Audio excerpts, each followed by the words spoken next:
Hey there, welcome back to another episode of Business Storytelling Made Easy. It's a joy to be here with you once again. This is episode number 70, Year in Review.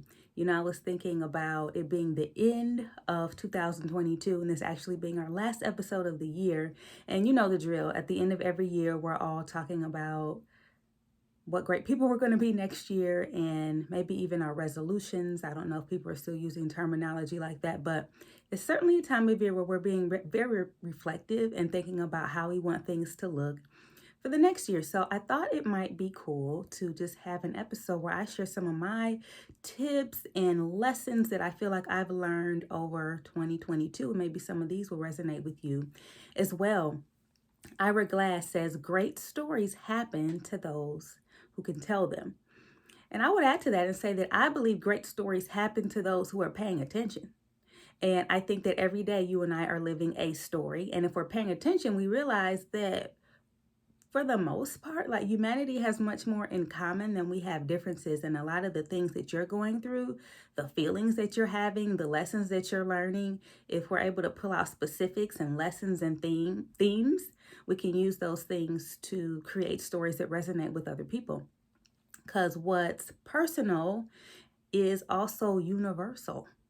So I would encourage you to do kind of what I'm getting ready to share with you. Just get really reflective around what am I learning, what am I feeling, and how can I use that to create stories and messaging that resonates with other human beings just like me.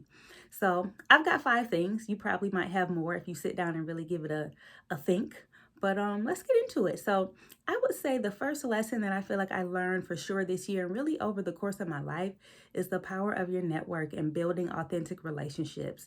So I'll be the first to admit, and you've probably heard me say it before, I'm very much introverted. And I do enjoy people. I enjoy them most on a one-to-one level. I don't enjoy small talk or anything like that. I like to go deep. Like if I'm with people, I love to go deep. But I also love to go deep with my own thoughts. So sometimes I forget, how valuable it is to reach out and really build those connections with other people. And I feel like in 2022, I really pushed myself to do just that and reach out and have the conversations. And it has just been so rich and so beneficial. I was speaking to a friend of mine and she was talking about her daughter who's going to be graduating high school soon. And she's considering going to Kent State as I did in Kent, Ohio. And she asked me a question about, you know, what was most valuable with your coursework, or what do you feel like was most valuable about your college experience in terms of launching into the, you know, professional or corporate world. And I really had to say, I feel like, yeah, go to school, go to class, but it's really about those people that you meet. I remember doing internships and the people that you meet, and those really being the things that catapulted me to be able to start a corporate career. And I thought about how that's still consistent for me today. Like, I still need to step out of my comfort zone and have those conversations. But one of the things that I was sharing with her is, utilize the folks that are already in front of your face and play that student card. I wish I would have done that so much more. Like, I was telling her, like, reach out to whoever who do you want to connect with? Who do you want to be connected to? Reach out to them. Is it the president of Nike? Is it the VP of Target? Like, who is it? And play that student card. I'm a student. I'm learning. Would you be willing to give me about 15 minutes of your time? I'm just trying to, get my feet wet, blah, blah, blah, blah, blah. And some folks are really open to that. But then again, I think to myself, I can do the same thing in my own context. So who are those folks in my network that I could reach out to? Maybe that we have something in common. Maybe we went to the same school. Maybe we worked at the same place and I didn't get to know them, as well then as I want to right now. And just ask the question and build those relationships. And I'm also learning, build them authentically, meaning they don't have to be deep, but authentic. If we had a conversation and you told me that you were looking to buy a house and you were going to be closing on your house soon, okay, well, build an authentic relationship. Remember that. Maybe the next time you talk, I can bring up that little tidbit of information. I think when it's time for us to need our network, like, oh, I need the job, I need the next contract, then we want to talk about relationship. But I feel like in this past year, I really learned the value in cultivating those real relationships all of the time, not just because of what you're going to get out of it, but because in a real way, we're all interconnected and really need each other. And so it's really powerful to leverage network and create those relationships. And I don't know about you, but I feel like, post COVID, kind of, I guess we're post COVID, I feel like I'm still trying to find my social skills again. Because, just being so used to being in the house and keeping to myself. And it's almost like relearning a skill of engaging folks again. So I feel like that's something I definitely want to continue to leverage for myself in 2023. So, number one, building a network. Number two, as I look back over the year and just over my life in general, I would say to myself going forward, Kelly, have a strategy. Have a strategy. When I think about my corporate career and the different positions that I've held, they mostly were born out of whatever presented itself next in terms of, okay, I'm doing this. Oh, look, there's this opportunity over here. All right, that sounds fine. And I feel like in this past year, I've been challenged more and I've been challenging myself more to take a step back and ask myself, what do I actually really want? Like, not what's being presented to me, but what do I actually really want? And go after that thing and begin to create that opportunity. And I feel like a lot of the time I have this mentality where I feel like I have to accept what's handed to me in the form in which it's handed to me. And, I feel like this rising up within myself, like, no, what do you actually really want? Well, go after that thing with strategy. You know what I mean? Who do you need to meet? What kind of skill set do I need to get from point A to point B? And remembering it's not over. Like, no, I'm not 22 years old anymore, but it's not over. Like, I can still reinvent. I can still be and do the things that I want to do in the form in which I want to do them. And I think that that's a message that a lot of us need to hear, and just remind ourselves and remind the people that we serve, hey, you know, you can have things exactly the way that you want to, right? And, think about the people that you serve. How can you help highlight for them the ways in which you're giving them that freedom and the ways in which you're allowing them to live life on their terms, right? And give them the things that they're actually really, really looking for. So I think that's a core desire of a lot of us just as human beings. All right. So I feel like I'm learning to build my network in an authentic way. I feel like I'm learning to take up space and build a strategy that allows me to have the life that I want to have and accomplish the things that I want to have. Number three, I'm learning, Lord, I'm trying to learn, put it that way. I'm trying to learn to stop doubting myself, I know people that don't doubt themselves, and I marvel, like I admire that so much because it's something that I struggle with so hard. And when I look back over my life, I think of all the scenarios and all the energy that I have spent doubting myself most of the time for no reason.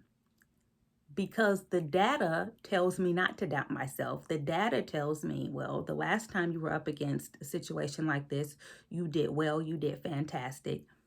But yet and still, here we are again, like wondering, like thinking, oh, am I going to disappoint so-and-so? Am I going to miss the mark? Like, I spent a lot of time in that space. And I feel like going into the new year, one of the takeaways that I want to take away is that how do I get out of that space and get into a more fact-based stream of thinking that says, you know what, I did it then, I can do it now, or I've never done it before, but history tells me I can figure it out. So I'll give you a recent example of when this just kind of hit me over the head. So recently I facilitated a workshop for a corporate client around brand storytelling, and titled Brand Storytelling Made Easy. Imagine that. But I had a particular way that I had planned to lay the workshop out. It's like an interactive session. And I had my plan going. And so I kind of sent my outline for our virtual session to the contact that I had been working with. And she said, oh, I like, the direction of this. She said, I see there's a lot of breakouts here. We want to hear from you too. Like, we want to balance both of those things. We definitely want to have some teaching time from you. So, which wasn't a problem at all. It's just that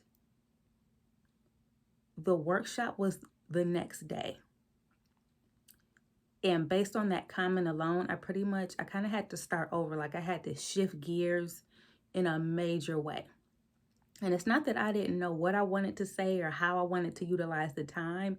It's just that I only had 24 hours, not even that, because I had a day full of activities. I had stuff with my kids I had to do. And now here we go. I have to invent something. And here comes all the self-doubt. Here comes all the thoughts, honey. I'm talking about, I had the thought, is she going to think, why didn't I know from the first pass? How come I didn't know to structure it the way that she was asking for? Or am I going to fail? After all of this, am I going to fail?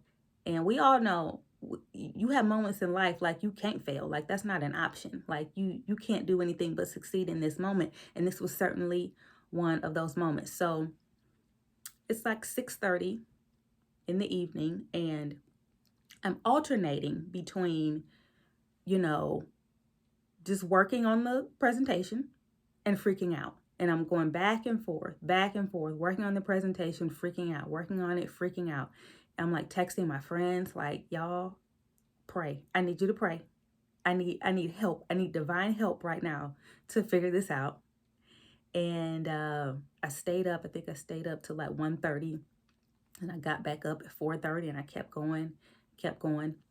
So anyway, we have the workshop, of course, and I got back some feedback about the session. And I just want to share a few of the testimonials with you. Here's one I'll share. This was a great workshop, and Kelly is a fantastic storyteller and facilitator. Her personality and energy is contagious that encourages even the quietest team members to openly participate. It was a fun and extremely thought-provoking workshop, and I'm excited to see where it leads our organization. I'll read another one.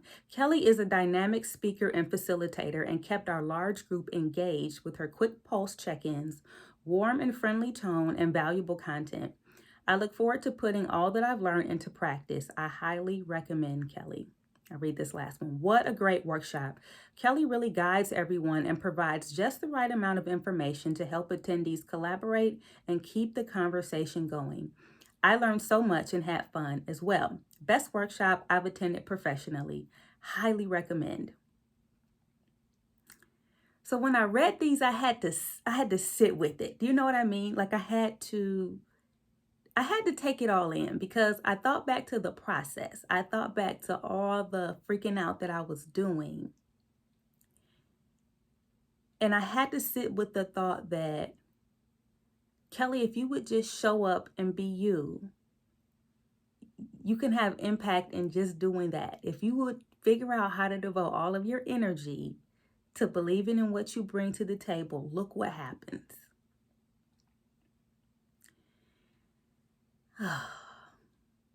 Then the contact that booked me, I mentioned to her, it was very important for me to do well for you.